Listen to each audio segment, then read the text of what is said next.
Boa noite, obrigado por terem vindo. Eu queria dizer que o que a Inês disse foi que este era o último livro da coleção, mas houve logo um perturbador na plateia que perguntou, mas o último porquê? Vai acabar? Não vai. É o último, enfim, o último que saiu até agora. Mas enfim, há para aí rufiões dissimulados na plateia e é importante esclarecer essa gente.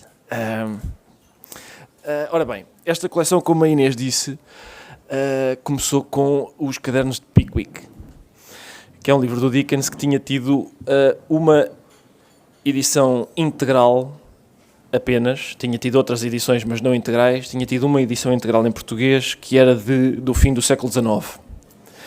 Este livro, acho eu que esta é a primeira tradução integral, é uma tradução diretamente do checo, feita por um checo verdadeiro. Ele é mesmo, vocês viram-lhe o bilhete de identidade e é mesmo um checo, não é? É um checo autêntico. O checo traduziu isto do checo, é uma tradução a que ele se dedicou com um empenho extraordinariamente meticuloso. É um prazer ler esta edição. Há notas de rodapé explicativas que são um auxiliar poderoso.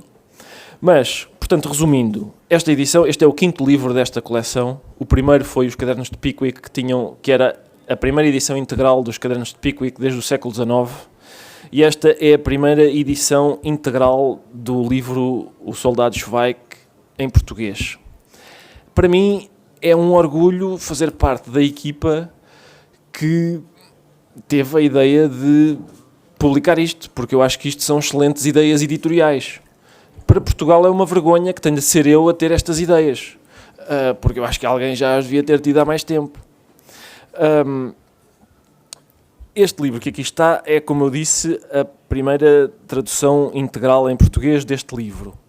Houve algumas outras traduções não integrais, e o livro é um livro inacabado pelo autor, mas há algumas versões em que digamos, o romance acaba, porque alguém que não o autor resolveu escrever uma continuação do livro.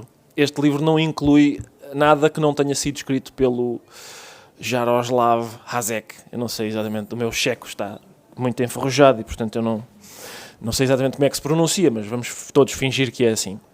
O que eu queria dizer sobre este livro, queria dizer algumas coisas. A primeira é que a comédia é uma questão de ponto de vista. E dizer isto é quase não dizer nada. Mas com alguns exemplos eu acho que nos conseguimos fazer entender. A definição de comédia do Mel Brooks tem uma definição de comédia muito divertida, que é: tragédia é quando eu parto uma unha.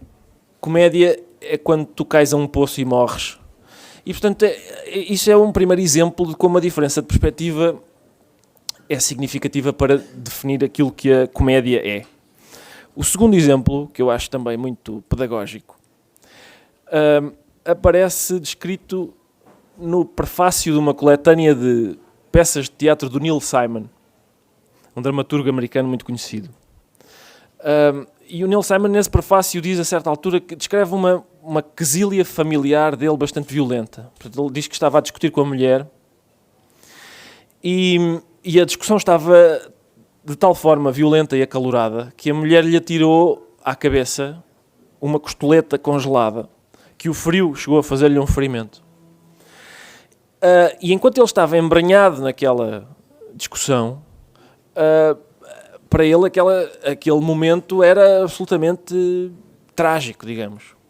Mas a certa altura, diz ele, sentiu-se transportado para cima e começou a ver aquela cena de um plano superior. E vista de um plano superior, uma briga familiar em que um dos cônjuges atira ao outro uma costeleta congelada, que passado, 45 minutos eles vão estar a comê-la ao jantar, evidentemente dá vontade de rir. E, portanto, essa diferença de perspectiva é absolutamente essencial, porque a história é a mesma. A questão é, vista de dentro, nós achamos que é uma coisa, vista de cima achamos que é outra. Eu não digo que vista de cima, e eu vou defender que operação que o Neil Simon faz de ver-se a si próprio de cima é a operação essencial do trabalho do humorista. Eu não digo que vistas de cima, desse tal plano em que uma tragédia passa a ser uma comédia, eu não digo que as coisas se vejam melhor, mas vêm-se seguramente de outra maneira, vêm-se de uma maneira diferente. E é essa diferença que interessa na comédia. Essa diferença de perspectiva pode ser dada de várias maneiras, e algumas nós conhecemos.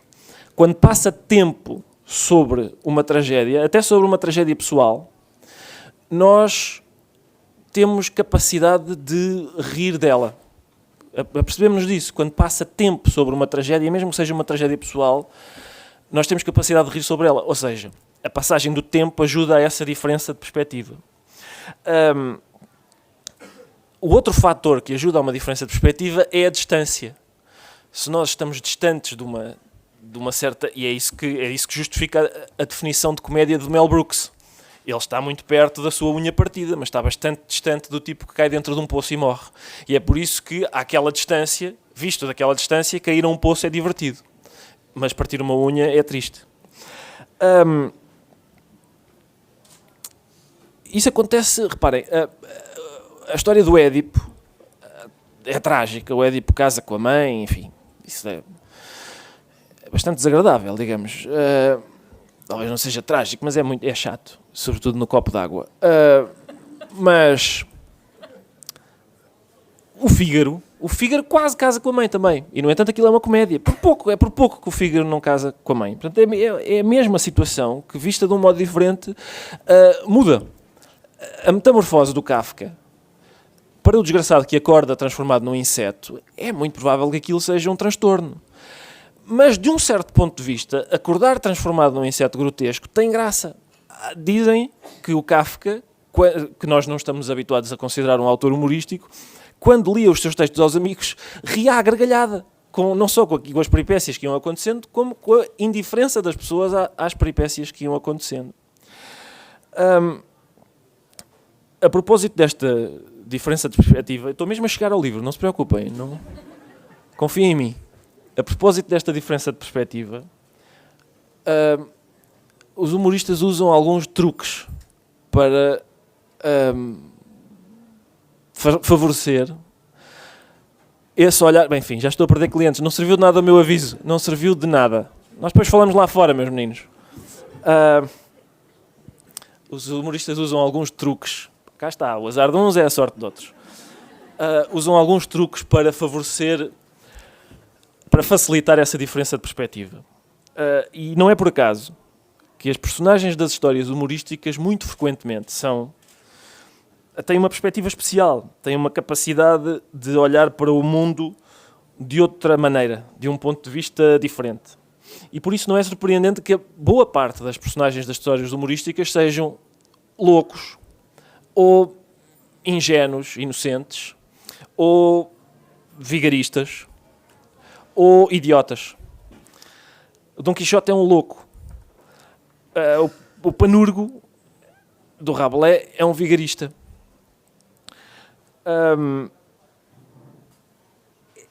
Essa qualidade das personagens é que lhes dá a perspectiva diferente. É por isso que, quando, por exemplo, Dom Quixote vê passar um conjunto de mercadores de Cádiz e os manda parar e os obriga a dizer que Dulcinea é a mulher mais bela do universo, quando eles respondem, nós teremos todo o gosto em fazer isso, se nos mostrar a Dulcinea. Quando Dom Quixote responde, bom, mas a ver a Dulcinea também eu digo que ela é a mais bela do universo. O que é difícil é vocês dizerem sem a ver. Portanto, pedir essa profissão de fé àqueles mercadores de Cádiz é um raciocínio absurdo, mas absolutamente lógico. De um certo ponto de vista, o Dom Quixote está certíssimo. Assim como o Sr. Smith, da personagem da cantora careca, do Ionesco, quando comenta com a mulher que nos obituários dos jornais aparece sempre referida à idade da pessoa que morre, mas na página dos nascimentos eles nunca referem à idade da pessoa que nasceu. Esse raciocínio é evidentemente absurdo, mas é tem uma lógica interna que é absolutamente irrepreensível.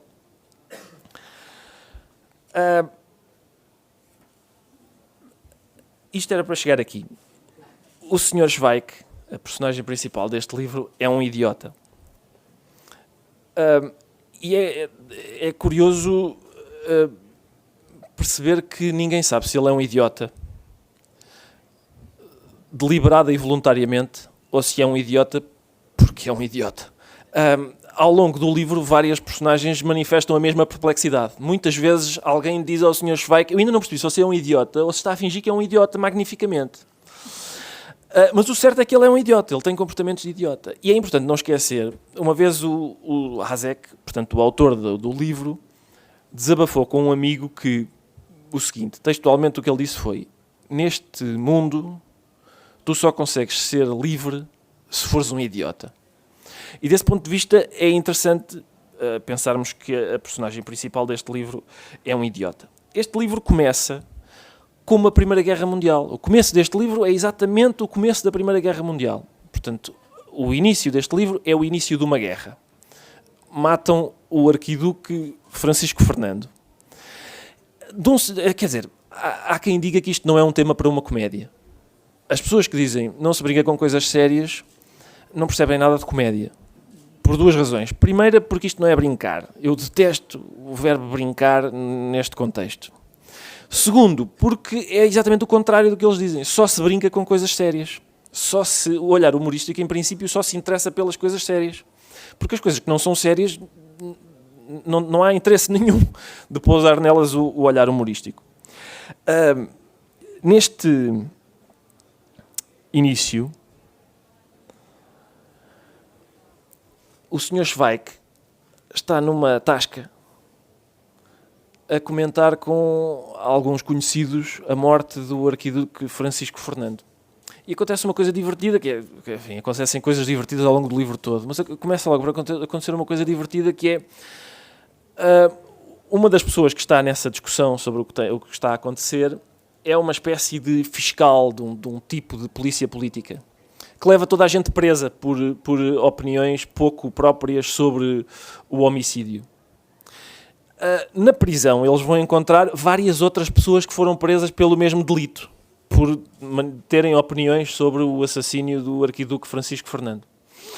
E esse delito é tão grave que a certa altura um dos prisioneiros que não está preso por isso disse a um dos guardas: atenção, eu não estou preso por causa disto, eu sou diferente destes, eu estou preso por tentativa de homicídio num assalto à mão armada, atenção.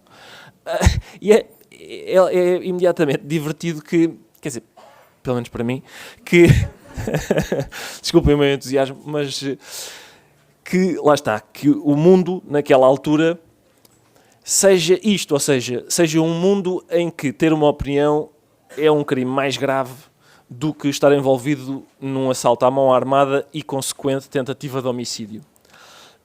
E isso também é uma das razões que justifica que as personagens deste tipo de livro sejam loucos, etc. Porque num mundo às avessas, como diz o Erasmo no Elogio da Loucura, num mundo às avessas, o louco é o sábio e o vigarista é o honesto.